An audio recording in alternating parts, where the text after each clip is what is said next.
Greetings and salutations, travelers. Welcome back to the Inn of Planar Crossroads, and as always, welcome back to our Around the Hearth discussions. This time, in our Augustine Allusions, we are discussing the weird. So last time we discussed the wacky.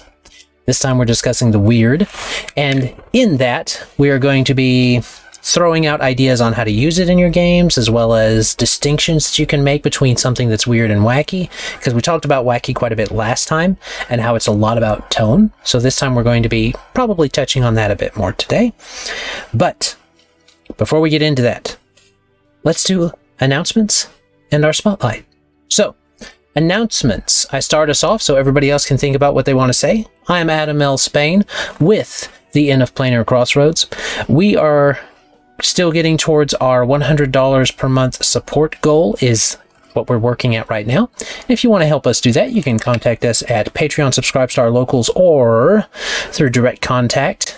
And all of those buttons are on our webpage, which is innofplanarcrossroads.com or TheIoPC.com. Either one of those should work. If one doesn't, tell me so I can contact my people. It's still a very bare bone website right now, just there as kind of a landing page for people. So, understandable if you want to have more interactions with us on our Discord, which you get access to by supporting us, or on YouTube, Facebook. I guess you can do Twitter also, because we have that. Instagram. Yeah, I think that's all of them. I made a MeeWee one time, so you can find us on a lot of them. But that's me. So we're gonna mix it up. Let's do Mustache, then Scrat, and then Dan. All right, I'm JP, Great Mustache with Seven Sphere Publishing, who also does Open Legend. And what else do you need to say? Oh wait, I don't know how many he's got back there, but there's 4 topics. So I'm not sure how many we're going to see. All right. Okay, what you got, Scrat? I'm Scrat from A Squirrel Plays over on YouTube, and we talk about world building and character design and all that good stuff, whether it's tabletops, video games, or movies. Usually tabletops, along with just how to have a good time in your tabletop. And we're just a little small growing community trying to grow. And we really like for other people to jump in, share what they've been making, whether it's their own characters, a lot of their own tabletops of late, or their own custom rules and all that good stuff. Get them to crawl out of their holes and share a little bit. It's been a lot of fun. And that's it. Funny that a squirrel would ask them to crawl out of their holes, but okay. That's so I can steal all their acorns while they're gone, see? It's all an elaborate ruse. It's all an elaborate ruse for more acorns. We now know the truth. All right, Dan. That's me. Dan from Avenue Studios. You can find us on YouTube, Rumble, and anywhere you listen to podcasts. And, of course, in these theme collaborations, we're doing live streams where we build a one-shot and then play test it live based on the discussions we have here on Around the Hearth. So don't miss out on those. I got to talk with people like the beautiful Adam to reschedule it, because we are changing our AfterQuest live stream as of August to Wednesdays, 6 p.m. Eastern. So join us for those as well, as we play about 10-session campaigns. Really focusing on character story in those games, and it's a lot of fun. Really looking forward to it, and we will be in studio live multicam stream, so everybody will be together in one space for August, and that'll be hopefully a lot of fun and nothing explodes. There'll be no tech issues whatsoever. None. The only thing that needs to be exploding is the dice. That's right. There you go. That's us. We actually do need to discuss that whole timing thing, because I'm at church until 7. Then I got to get home. Yeah, I have been meaning to message you. That's why the Forest Forge and the live play will be a different day and time. So I got to figure out what's good for you. Okay. And why not do it on your video rather than message you? Well, sure. and you got to remember that Dan's on the wrong time. So He's not on God's 6 time. is Yeah. No, New York is not on God's time. All right. Okie dokie. I guess anything else, Dan, before we go into our Levi's spotlight? No, let's do it. All right. Well, Levi's spotlight this time, we know he's not here.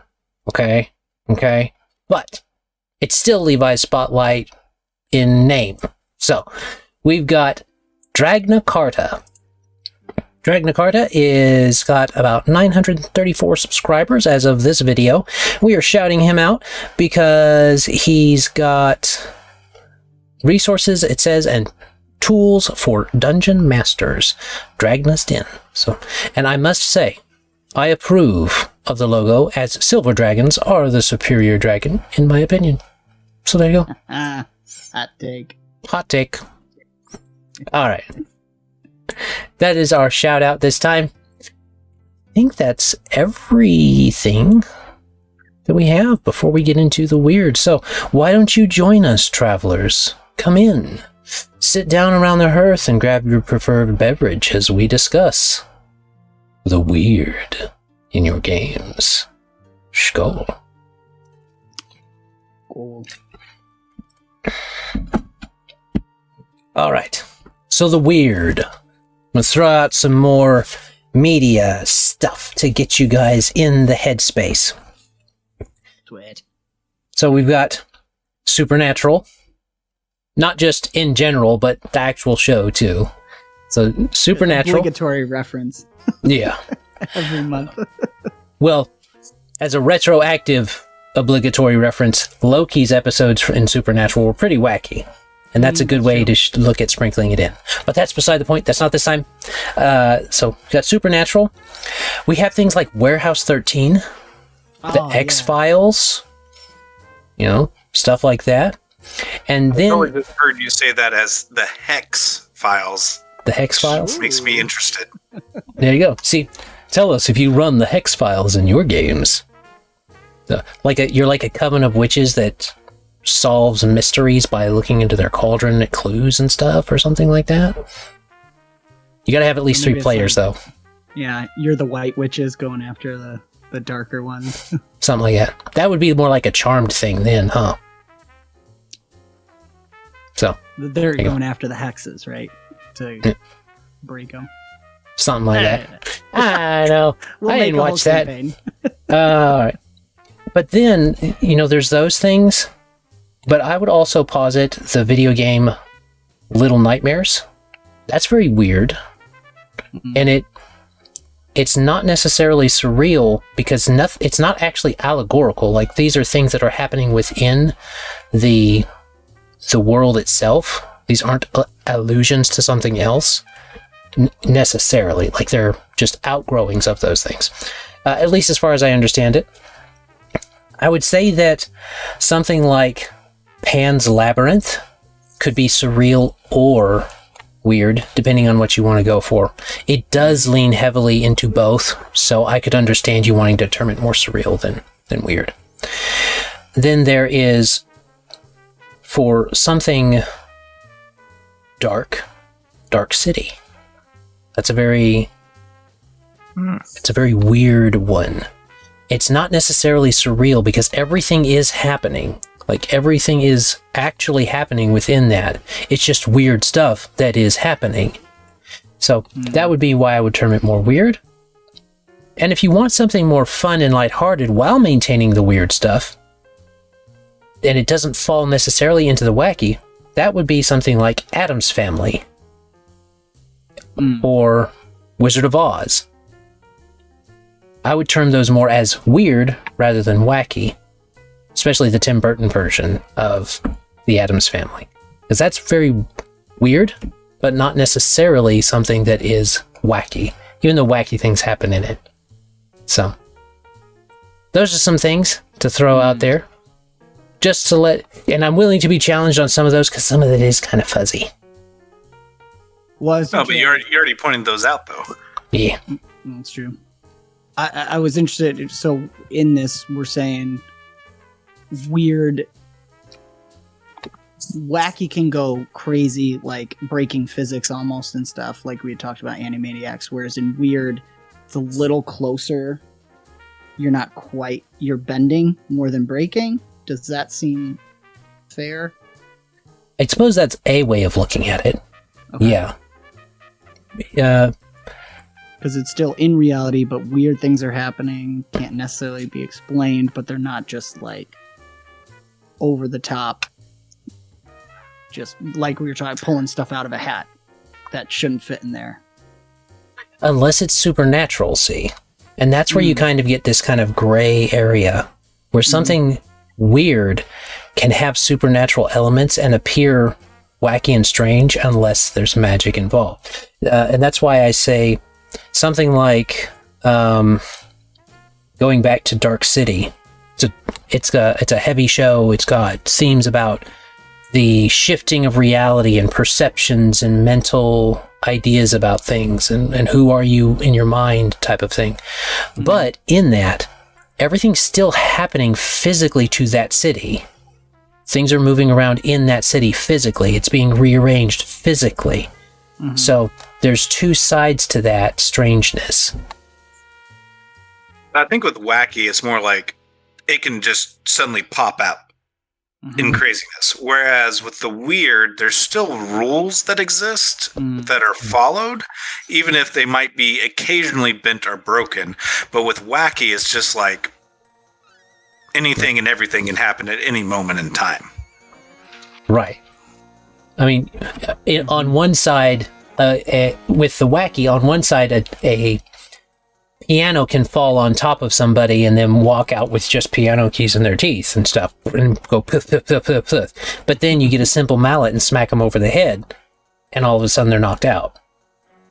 So that weird, strange, that the strangeness is all in service in the wacky to what is most entertaining, whereas the strangeness in the weird is almost in service to the strangeness itself. It remains strange without becoming a complete absurdity.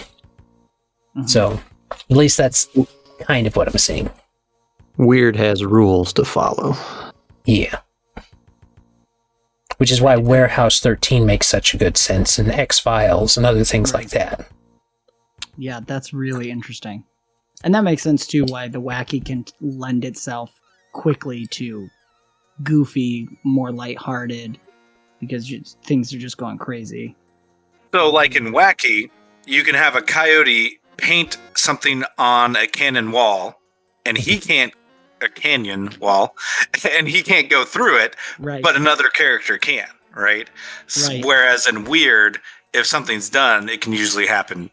Anybody can then utilize now it. There's a port. Yeah, that's a really good description, because like Adam said, that lends itself to that story, you know, the coyote Roadrunner story. It has to be that way for the story. Right.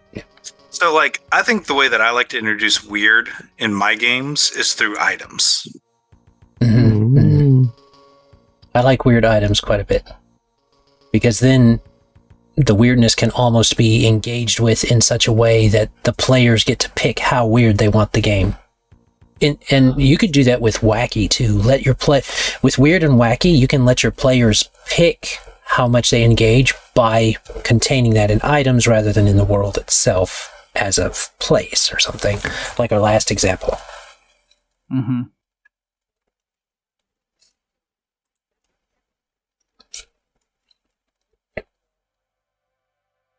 So that's what I've got for those as far as that. Now, I'm willing to have pushback on some of them, because I understand Pan's Labyrinth does get very surreal. Yeah, I'd definitely lean far more towards Surreal, which has the Fae in it too, that's what, because you cut out. That was what I was going to include in the last conversation, is like the Fae. I mean, and it definitely depends on how you describe the Fae in your world or in your campaign, right? Because they could be more wacky. But I would definitely lean more towards maybe weird, but I think even more towards the surreal and the dreamscapes with Faes. At least is how, in my mind, I see a lot of the Fae working. And so that's why with Pan's Labyrinth, I definitely would see it. I'd see Pan's Labyrinth. Whereas I do see what you're saying, where it has a little bit of the weird elements in it. I'd almost lean it to be more between Dreamscape and Surreal. I wanted it to be weird. Then it did to go. I was like, no. I like it. It does have a lot of psychological elements to it. So I think I'm probably go with the it's kind of both is what it is. Right. It's weird and surreal. Itself, you're unsure through the film if you're just kind of along the ride for it, right? You're unsure, is this really happening or is it not? And is she just dreaming all this stuff? Is it really happening? It was all a dream. So here's a question for you guys. Especially since it's recent, Indiana Jones. You mean the 3? Would you consider there's only that 3 movies. weird? What are you talking about? What are you talking about? That came out a long time ago. Have you seen the one that just came out? No, I ain't watching that. I know, I bet. I actually enjoyed the most recent one. Yeah. Especially compared to disconnect from the call now. What is that? Let's do this. Hot take. Woo! But yeah. even in regards to like the stuff, because you've got a lot of stuff in there. Would you consider that stuff? Would it fit more into weird? So as far as like the canon and the universe of Indiana Jones, I definitely would consider that more weird fiction than I would wacky fiction. Because I guess a good way to think about it is if you could see this being printed in a Sunday morning cartoon, it's probably wacky. If you can see it being printed in a Weird Tales pulp magazine, it's probably weird. And so, some additional good weird examples are some of the alternate histories things like Abraham Lincoln, Vampire Hunter. Vampire Hunter, yeah. Yes. So, that would definitely be weird, which is, I think that's the difference between wacky is I think you can run an entire campaign with weird, whereas wacky, you need to sprinkle it. But weird, I think, is a little bit easier to just work in because it can be just alternate history in a sense.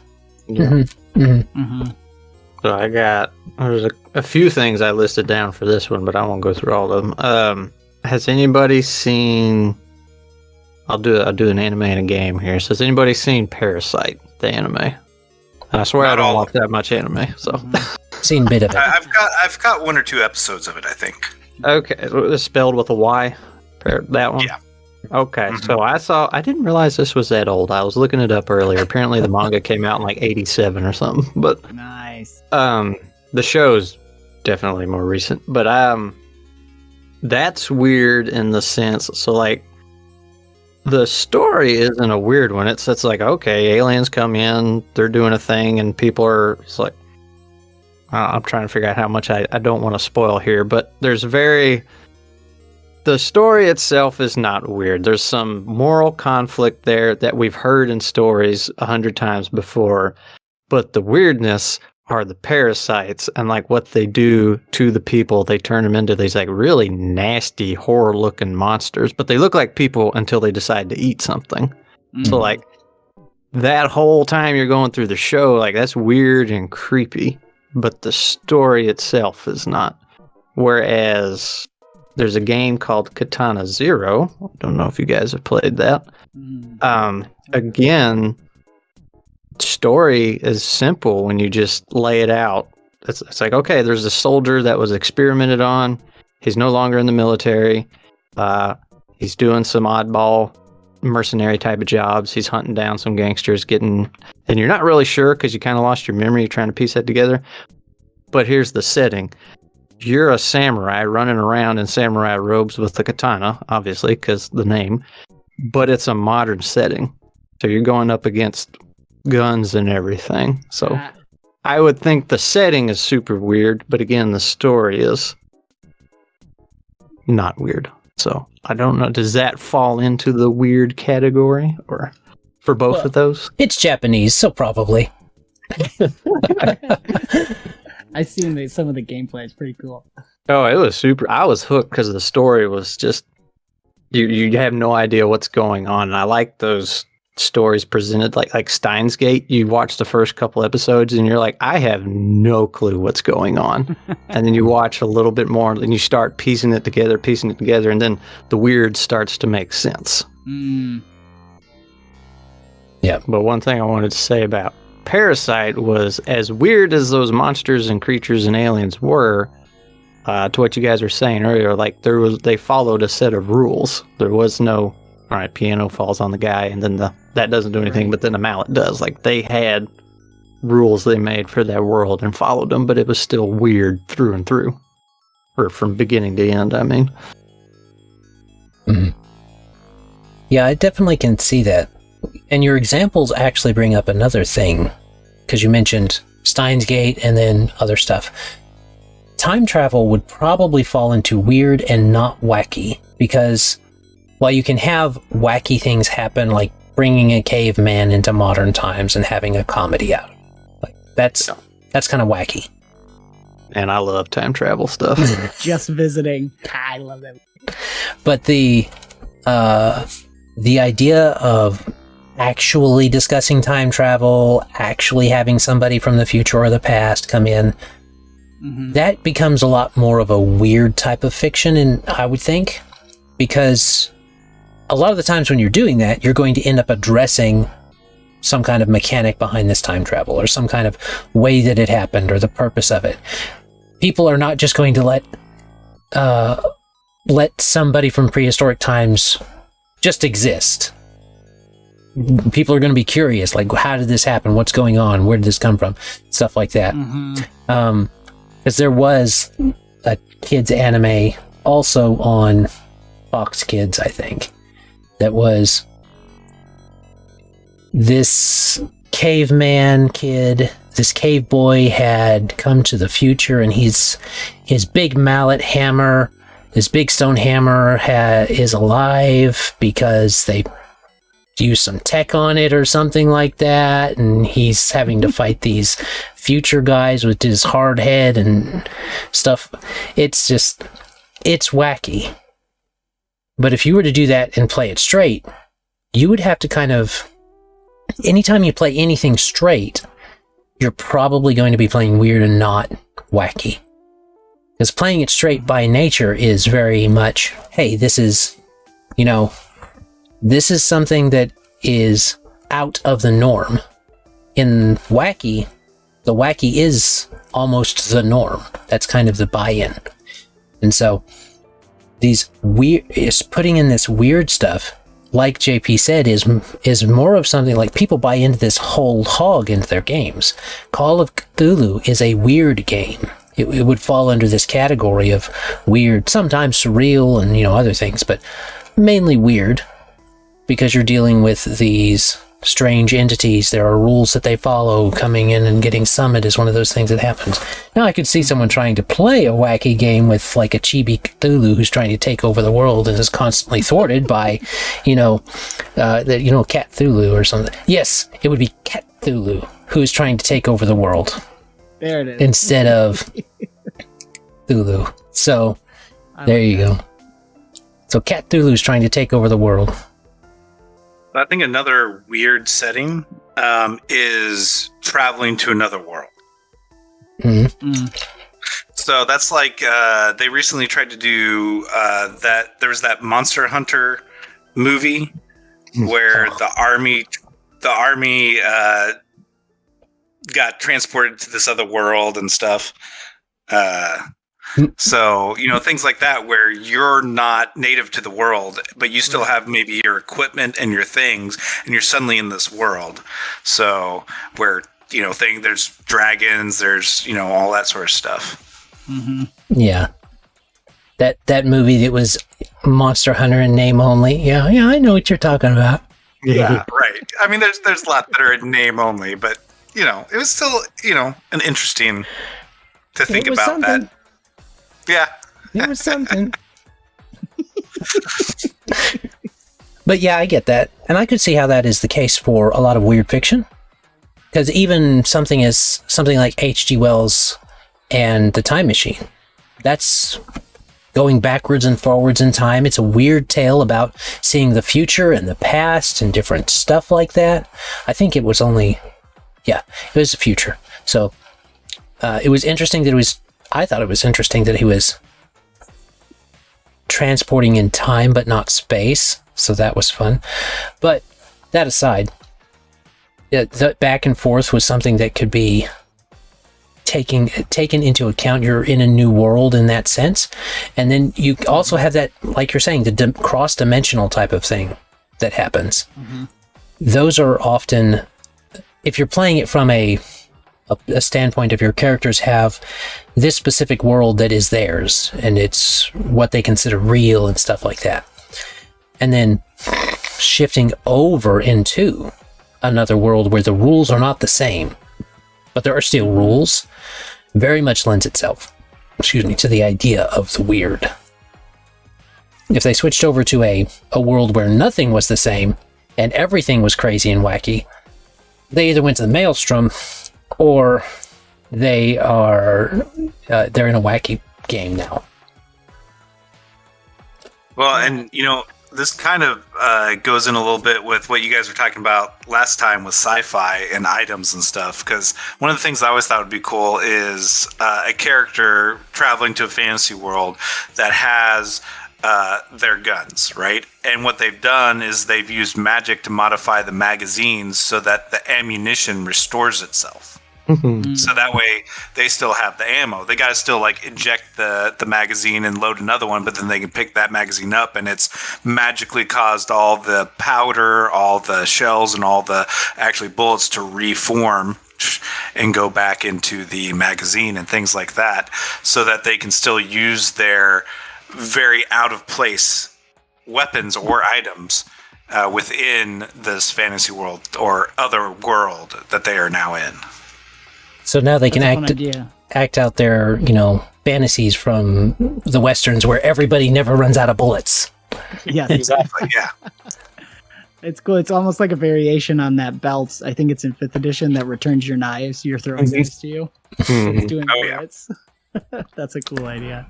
Well, I think breaking that down with magical theory, like if you actually were serious in your game about trying to figure out how to do that, you could do you could try casting returning on all the bullets, but it would be more chrono magic, right? Because you're having to reverse the explosion, reverse the damage to reform those bullets. So there's several ways you could do it. You could do it chrono magic, or it could be a mini factory that produces them. That's true. Does the mending cantrip work on bullets? Just fix the gunpowder you broke? That's really interesting. That is a good point. So you combined returning and mending because you need the bullet to return to you. So you do returning, mending, and throw in some of that chrono magic maybe. But you can't put in too much of the chronomancy, because if you do, you'll reverse the fact that you shot it, not just the shell itself. So you'd have a paradox. If you got a revolver, your shells stay in the gun, so you could just mend away. That's true. You could be the fastest mender in the West. Oh, that'd make it so much easier. Oh, man. Because you shoot it with the hammer, and by the time it rotates back around to the other side, there's another... mended it. You mend it. That rotation takes it to a mending point. You could even use the black powders where you had to put the caps on the end and fill the powder, but now you're not having to do that because it just restores it that way too. So depending on which time period you came from. Yeah. See, there you go. Take that. There you go. So now we just mixed a whole bunch of your previous talks together. That's right. I guess you travelers are just going to have to go back watch all of them, and figure. Yeah, you just got to do that. You pause right now, go back and watch the other ones, and then come back here. Go watch 4 to 8 hours of other chats, and then come back and watch this one. I don't know. I'm not sure I'm going to buy that one. It'll all make sense 5 hours later, but it'll make sense after you walk through it all. Yeah. I think Dan was about to say something, so if you remember what you were going to say, otherwise I got another idea somewhere here. Other people want to talk here. Oh, man. No, you're good. I don't know if I can remember. That's fine. Oh, I was thinking about wacky. Sorry, I did just think about with everything you guys are saying too. Is like the idea that what I think is true. Of course, argue with me if you think I'm wrong. But the wacky is the experience of the wacky is kind of for a TTRPG is at a meta level. Because a lot of times the players are the ones experience the wacky, whereas the player characters, to them it might actually be normal. This is just how the world works. Whereas in the weird, I think it lends itself well to the actual characters experiencing these things that are not normal for them. Like Mustache's example of going to a different world.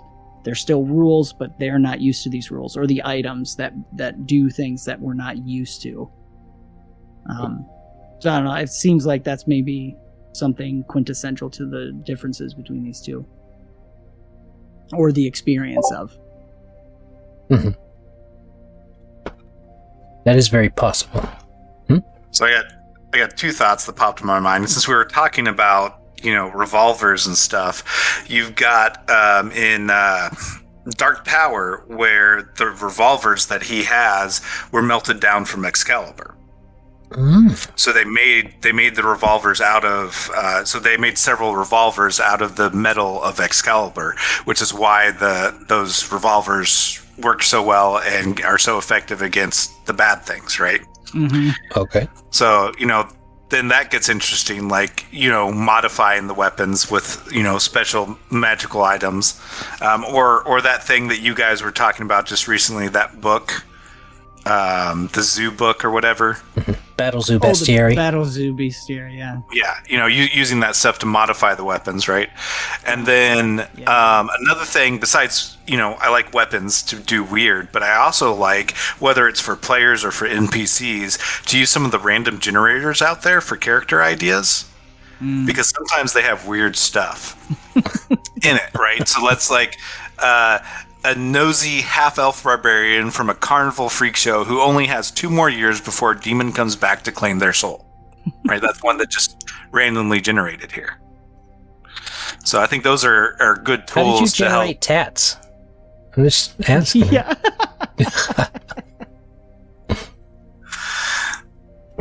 So okay.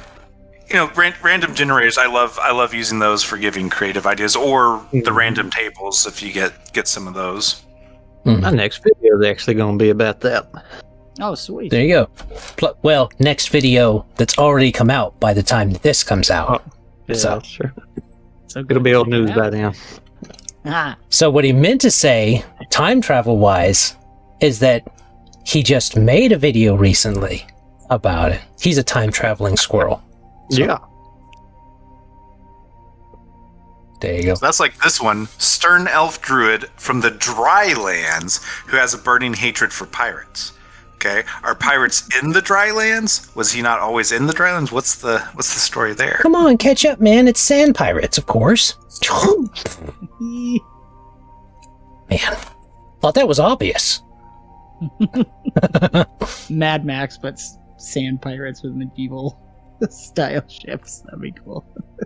Have you guys ever watched the Librarian series? That's actually really good example of weird also. That just popped in my mind for that, yeah.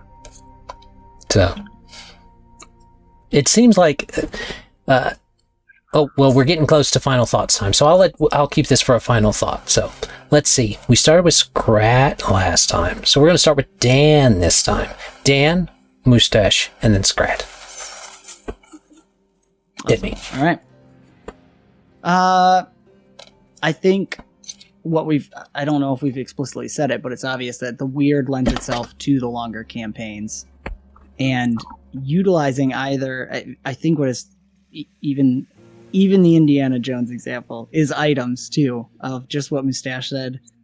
This is a really great way to gauge how much your players want to involve in it and pulling them into this weird place. I was also thinking Stranger Things could be a good example of the weird as well, because there are rules to that. They are going to another dimension. Right. So I think the big thing I'm taking away from this is the rules. There are some kind of rules that you can figure out, and it might be that your story a lot of times is that encountering the weird understanding it and either embracing it or getting past it, depending on what kind of story you want to do. So it really lends itself well to a longer campaign where you can really play with that and hopefully ramp it up as things go on. So I really like the weird. I really enjoy that. Mm-hmm. Also, tell us your stories. What weird campaigns have you run, or weird characters? Oh, we didn't do a statement. I was just about to say. We didn't do a statement last time or this time yet. So last time, wackadoodle, I guess we'll say. For the wacky one, if you watch wacky one, clip that in real quick. You should clip it in like in the middle of the episode. Just suddenly a big screen of wackadoodle is the phrase, like just pop up in text. I may do that. We'll see. But you're making me more editing. More post work. Or post work. That's what we're here for. Okay. Well, there's that. And this time, you know what this time's is? More post work. I like that. And then that. Okay, JP, what you got? Yeah, I think the big takeaways is you can have an entire weird campaign, and that's not as difficult, even as a theme. It can work very well versus wacky. It's not too overwhelming because there's more rules. Whenever there's more structure, I think it makes it a little easier, both for the players and for the GM or whoever's running the game, the narrator, however you want to word that, right? So I think that's the big difference between the two, but weird is like really broad. I mean, we've mentioned how many different shows, right? So, you know, it can work with a lot of things. Even if your whole campaign isn't about weird, it's easy for an arc to be about weird, right? Where they've maybe transported to a different plane or to a different thing that they're having to deal with. So I think that's my big takeaway, is just that weird. I think things with structure are just a little bit easier.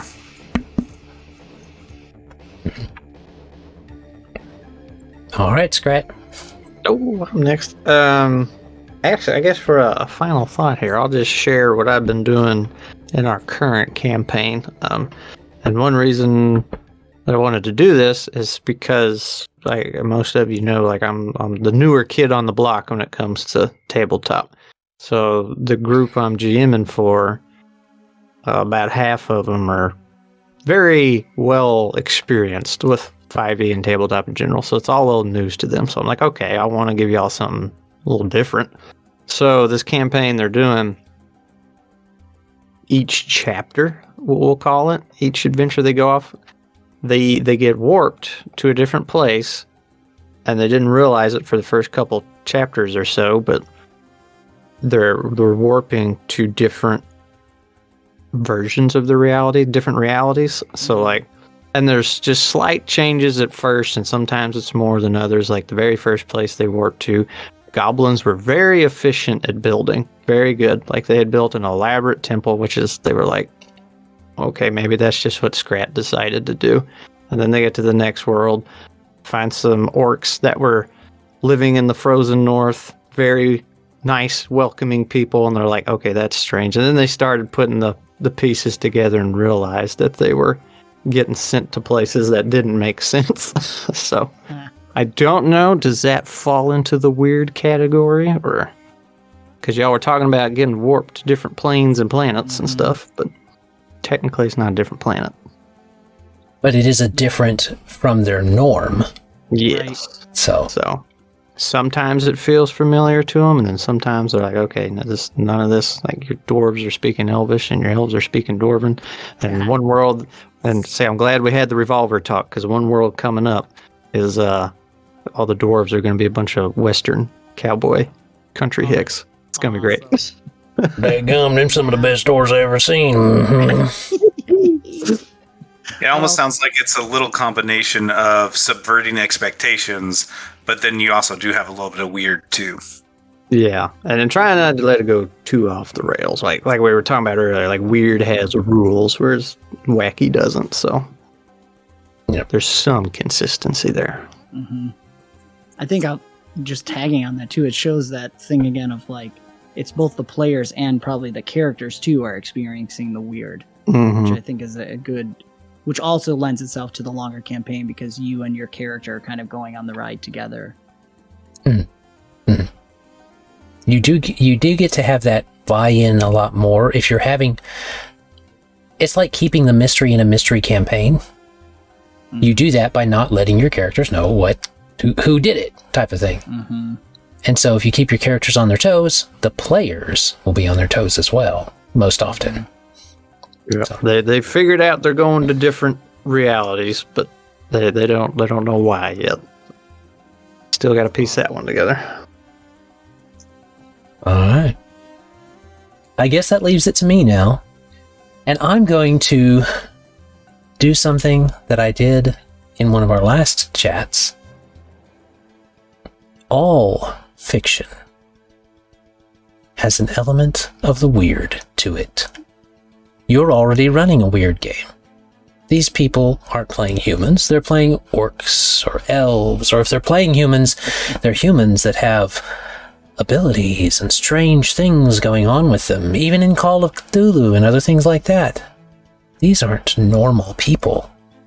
You're already running a weird game. So, don't stress too much about it. You've already done it. Here you go. Nailed it. Oh! I don't know how many he's got there, but we'll see. We will see. Alright. See, so I don't have to edit that in post. I just gotta edit that phrase I said, whatever it was. I now gotta find it. Actually, what would be really good is that scene where there's that group of guys that are there, and then the one runs in front of the camera grabbing his face. So now you've got to add that into post. Well, no. Oh. All right. Let's see. I think that's everything that I've got. That's my main thought, is that, weird isn't actually that hard to do because we're already doing it. Because we make these games up all the time. All fiction is weird. Just like all science fiction is actually science fantasy. Because we're fantasizing about the future. Stranger than fiction. That's right. Who watched that one? All right. That is what we've got for this time, I believe, travelers. So thank you for coming and sitting around the Hearth with us. We hope you enjoyed.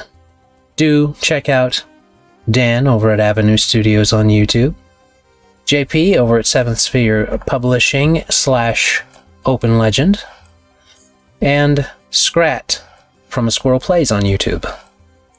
We hope you enjoy. And we hope that you return to the Inn of Planar Crossroads sometime in the future to enjoy another chat with us. As always, have a great day. God bless and enjoy. Bye. Bye. Bye.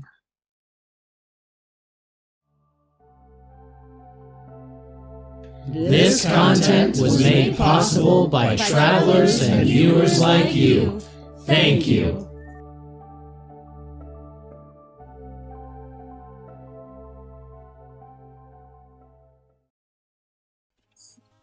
All right.